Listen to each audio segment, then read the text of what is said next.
মুসা আলাইহিস সালাম বলছেন হ্যাঁ আমি জ্ঞানী মানুষ। আল্লাহ পাক ধরলেন, না তুমি সবচেয়ে বেশি জ্ঞানী মানুষ নও। মুসা আলাইহিস সালামের উপরে কি নাযিল হয়েছিল? তাওরাত। আল্লাহ পাক তার সাথে কথা বলেন নাই? বলেছিলেন? তুর পাহাড়ে তিনি আগুন দেখেছিলেন, আল্লাহ পাক কথা বলেছিলেন না? কালিমুল্লাহ বলা হয়। মুসা আলাইহিস সালামকে বিশাল একটা গোত্রের দায়িত্ব দেওয়া হয়েছিল, বনু ইসরাইল। এবং কোরআন খুললে আপনি প্রত্যেকটা জায়গায় দেখবেন মুসা আর ফেরাউন, মুসা আর ফেরাউন, তাই নয় কি? এত বড় একজন জলিল এবং কাদের নবী, আল্লাহ পাক তাকে বলছেন না তুমি সবচেয়ে জ্ঞানী মানুষ নও। তিনি প্রশ্ন করছেন তাহলে কে সেই জ্ঞানী মানুষ? মাহফিল অ্যাপ, একজন মুসলিম হিসেবে মাহফিল অ্যাপ ব্যবহার করা আমাদের ইমানি দায়িত্ব। তিনি অস্থির হয়ে যাচ্ছেন, আল্লাহ আমি তার সাথে দেখা করতে চাই, I want to meet him, আমি তার সাথে দেখা করতে চাই। সে কোথায়? প্রয়োজনে তার সাথে দেখা করতে যদি আমাকে যুগ যুগ ধরে চলতে হয়, রাস্তায় হাঁটতে হয়, তাও হাঁটবো। কথা বুঝতে পারছেন? আল্লাহ পাক বলেন ঠিক আছে। মাজমাউল বাহরাইন, দুই সাগরের মিলনস্থল বলে একটা কথা আছে। মাজমাউল বাহরাইন, দুই সমুদ্র যেখানে মিলে গেছে সেখানে তুমি আমার ওই বান্দাকে পাবে। তার নাম হচ্ছে খিদির। কি নাম? খিদির। খিদির মানে হচ্ছে শ্যামল বা সবুজ। একটা বর্ণনা এসেছে খিদির আলাইহিস সালাম যেখানে বসতেন সেই জায়গাটা সবুজ হয়ে যেত। এখন এই ব্যাখ্যাটা বাহ্যিকভাবে হতে পারে, এটা ইন্টারপ্রিটেশনও করা যেতে পারে। আল্লাহ ভালো জানেন কোনটা ব্যাখ্যা সঠিক। বাহ্যিকভাবেই সব সবুজ হয়ে যেত, নাকি তার জ্ঞানের আলোতে অজ্ঞতা দূর হয়ে সব সবুজ হতো, আল্লাহ ভালো জানেন। তো ব্যাখ্যার একটা সুযোগ আছে। তো তিনি সেখানে গেলেন, তার সাথে একজন সঙ্গীকে নিয়েছেন, তার নাম হচ্ছে ইউশা বিন নুন, একজন যুবক, তরুণ যুবক। তারা দুজন পথ চলছেন। চলতে চলতে চলতে চলতে তারা একটা জায়গায় গিয়ে পথটা ভুল করলেন। একটা জায়গার কথা বলে দেয়া ছিল, এই জায়গায় গেলে তোমার থলির মধ্যে যে মাছ আছে, মাছ, মৃত একটা মাছ, এটা জীবিত হয়ে সমুদ্রে লাফ দিবে। যখনই লাফ দিবে ওই জায়গায় তুমি তাকে পাবে। কাকে পাবে? খিদির আলাইহিস সালামকে। তো তিনি সেখান থেকে একটু দূরে চলে গিয়েছিলেন। এই যে পথ তিনি ভুল করলেন কিছু দূর, এটা সূরা কাহফের মধ্যে আছে শেষের দিকে। আমি প্রত্যেকটা লাইন বাই লাইন পড়লে এখানে 12টা বাজবে। তো আমি ফিল করছি জিনিসটা এইভাবে যে জীবনে চলার পথে আমাদের গন্তব্য যদি ঠিক না থাকে তাহলে আমরা খুব সহজেই ক্লান্ত হয়ে পড়বো। আর কি আমার কথা কি বুঝতে পারছেন? জীবনে চলার পথে আমাদের গন্তব্য যদি ঠিক না হয় আমরা খুব সহজেই ক্লান্ত হয়ে পড়ব। আমাদের গন্তব্য কি? এই গন্তব্য যদি ঠিক না থাকে, যাদের গন্তব্য দুনিয়া, যাদের গন্তব্য বাড়ি গাড়ি, স্ট্যাটাস, প্রতিপত্তি, পলিটিক্যাল পাওয়ার, যাদের গন্তব্য হচ্ছে জাস্ট দুনিয়ার মোহ, তারা খুব সহজেই ক্লান্ত হয়ে পড়বেন। কিন্তু আল্লাহর পথে যারা পথযাত্রী, যাদের গন্তব্য জান্নাত, তারা কখনো ক্লান্ত হয় না। কখনো ক্লান্ত হয়? দেখবেন শেষ বয়সে বৃদ্ধ হয়ে গেছে আলেম, বৃদ্ধ হয়ে গেছেন মুহাদ্দিস, মুফাসসির, এখনো দেখবেন যে সিংহের মতো বক্তব্য দিচ্ছে, দেখেন না? তো এই বিষয়টা আমি ফিল করেছি। সামনে যাই, তো তিনি তাকে পেলেন। যখন রাস্তা ভুল করেছেন তখন তার স্মরণ হচ্ছে, আরে মাছ তো নাই, মাছ কোথায় গেল? তখন ইউশা বিন নুন বলছেন মাছ তো আগেই লাফ দিয়ে নদীতে সমুদ্রে চলে গেছে। তখন তিনি বলছেন ওইটাই তো সেই জায়গা ছিল যেখানে তাকে পাওয়া যাবে, চলো। আবার তিনি ব্যাক করে সঠিক জায়গায় আসলেন। এবার তার গায়ে অনেক শক্তি। সঠিক জায়গায় এসে দেখলেন হ্যাঁ, একটা পাথরের উপরে, সাখরা বলে পাথর খণ্ড, এর উপরে খিদির আলাইহিস সালাম বসে আছেন। কে বসে আছেন? খিদির আলাইহিস সালাম। এবং তিনি তাকে সালাম দিলেন, আসসালামু আলাইকুম ওয়া রাহমাতুল্লাহ। তো খিদির আলাইহিস সালাম বলছেন ওয়ালাইকুম আসসালাম ওয়া রাহমাতুল্লাহ। এই জনমানব শূন্য জায়গায় সালাম কোত্থেকে আসলো? তখন মুসা আলাইহিস সালাম বলছেন যে আমি মুসা। আমি কে? মুসা।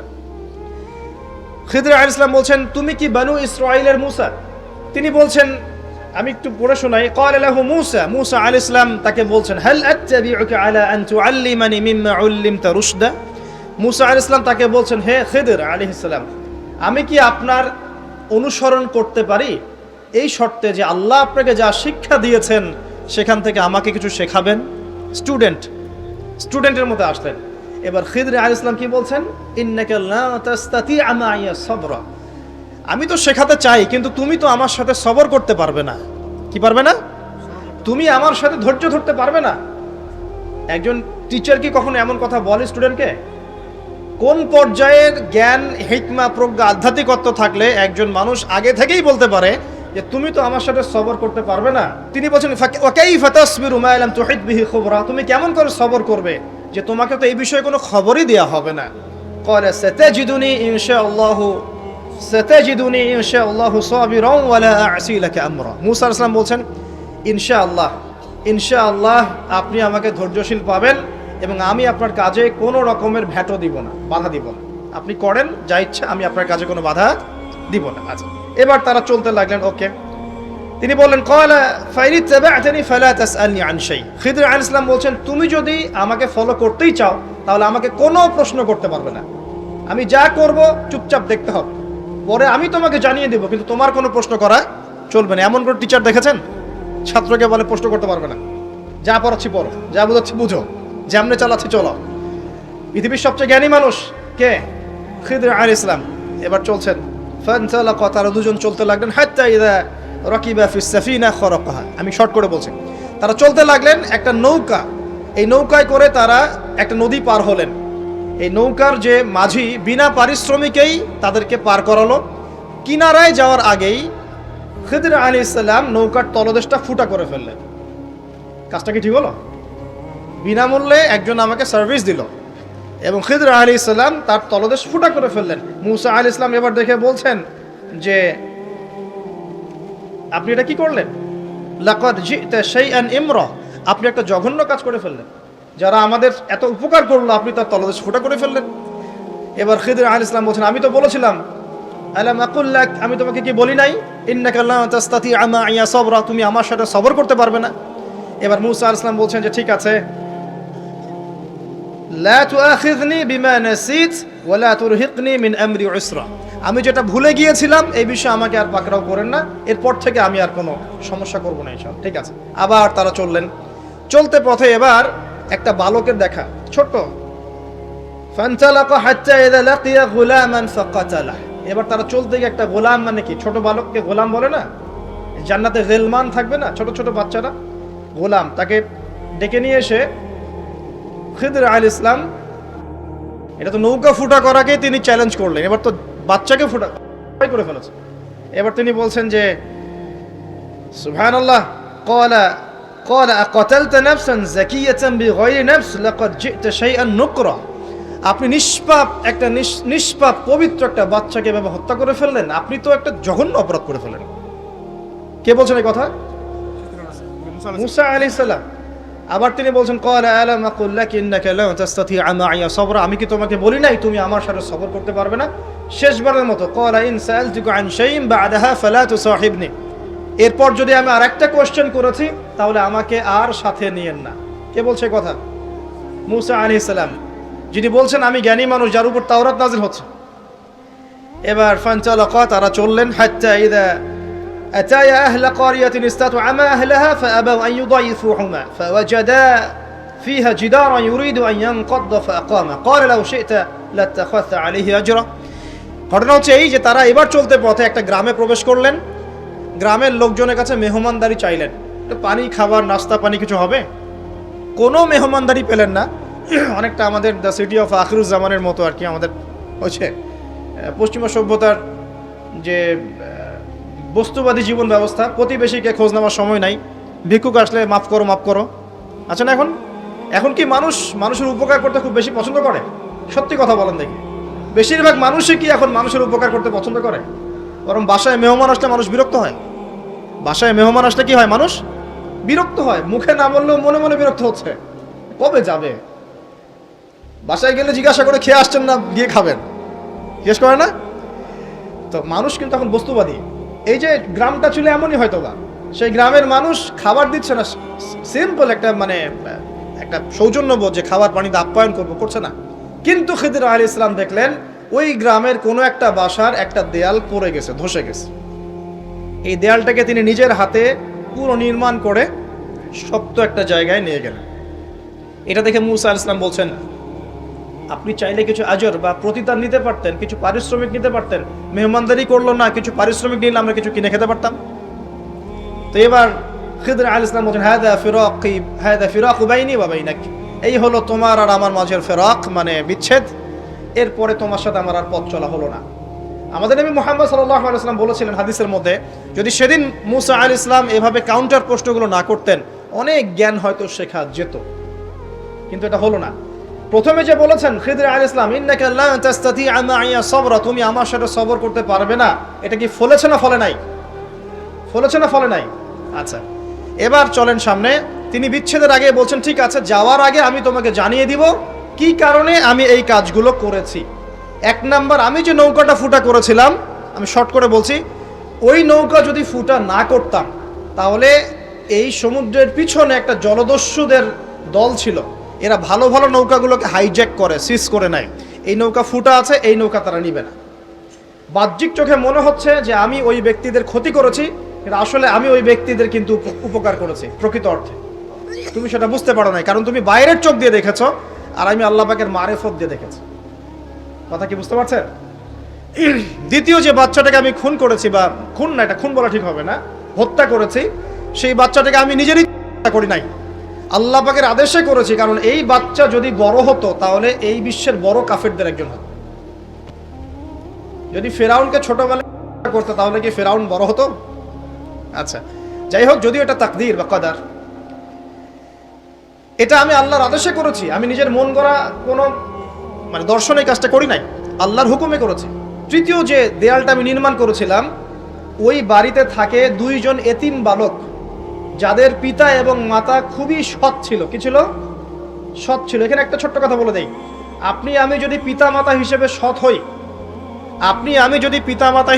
সৎ হই, নেককার, মুত্তাকি, পরহেজগার হই, আমাদের বংশধরদের ভালো মন্দ দেখার দায়িত্ব আল্লাহ পাকের। এই যে খিদর আলাইহিস সালাম বহু বছর পর সেখানে এসেছেন, পিতামাতা অনেক আগেই মারা গেছেন, ওই খিদর আলাইহিস সালামের হাতে এতিম বালকের খেদমত আল্লাহ পাক করে দিলেন। বুঝতে পারছেন কথা? তো এতিম দুই বালকের এই দেয়াল ছিল, এই দেয়ালের নিচে ওই দুই এতিম বালকের পৈতৃক রেখে যাওয়া কিছু সম্পত্তি আছে মাটির নিচে। যদি দেয়াল নির্মাণ না করতাম, মানুষ ওই সম্পদ নিয়ে চলে যেত। এখন দেয়াল দিয়ে আমি এটাকে শক্ত করে দিয়েছি, এরা যখন বড় হবে তখন সেই সম্পদ পাবে।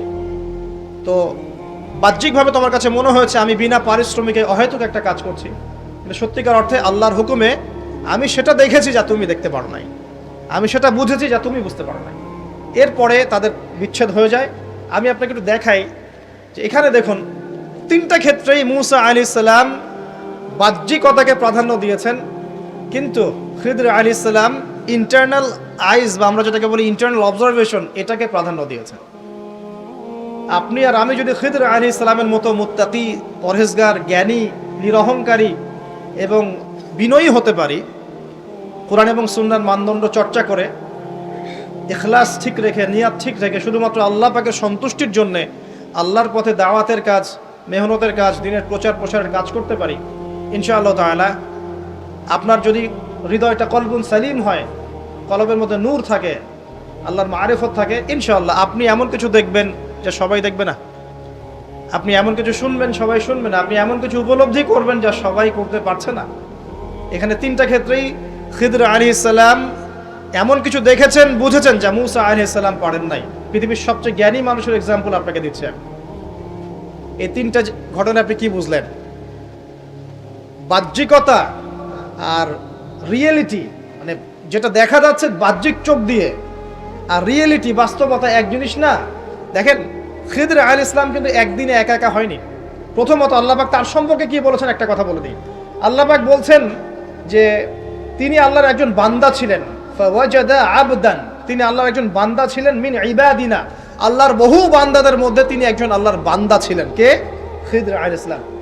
আতাইনাহু রাহমাতাম মিন ইনদিনা, খিদর আলাইহিস সালামকে আমি আমার পক্ষ থেকে রহমত দিয়েছিলাম। আল্লাহর পক্ষ থেকে কি দিয়েছেন আল্লাহ পাক? রহমত, দয়া। আপনি দয়ালু না হতে পারলে, আপনি যদি দয়ালু না হতে পারেন, তাহলে আল্লাহর সেই মারিফত, নূর আর জ্ঞান পাবেন না। তো আগে মানুষের প্রতি, উম্মার প্রতি, সবার প্রতি দয়ালু হতে হবে। তো হ্যাঁ, সবাই আমার ভাই, সবাই আমার উম্মার অংশ, আমি সবার কল্যাণ চাই, কেউ আমার শত্রু নয়। একটা দয়ালু মনোভাব তো লাগবে আগে। নিজের আগে মনে করেন আমি হকের ডিলার, জান্নাতের ডিলার, তোমাদের লিজ লাগলে আসো নিয়ে যাও, তাহলে তো সমস্যা। মনের মধ্যে যদি হিংসার, বিদ্বেষ, পরশ্রীকাতরতার, অহংকারের এইসব বিষ বাষ্প পুষে রাখেন, তাহলে খিদর হবেন কিভাবে? নূর পাবেন কিভাবে? মারিফত অর্জন করবেন কিভাবে? আর হক বাতিল চিনবেনই বা কিভাবে? নিজে চিনবেন না, মানুষকে চেনাবেন কিভাবে? এই কারণে দেখবেন যে ওয়ার্ল্ড অ্যাফেয়ার্স নিয়ে কোনো কথা বললে বলে ভবিষ্যৎবাণী করছে, অথচ এটা বাস্তব বর্তমান, সেটা খেয়াল নাই। যেটা বাস্তব বর্তমান সেটাকে ভবিষ্যৎ মনে করছে।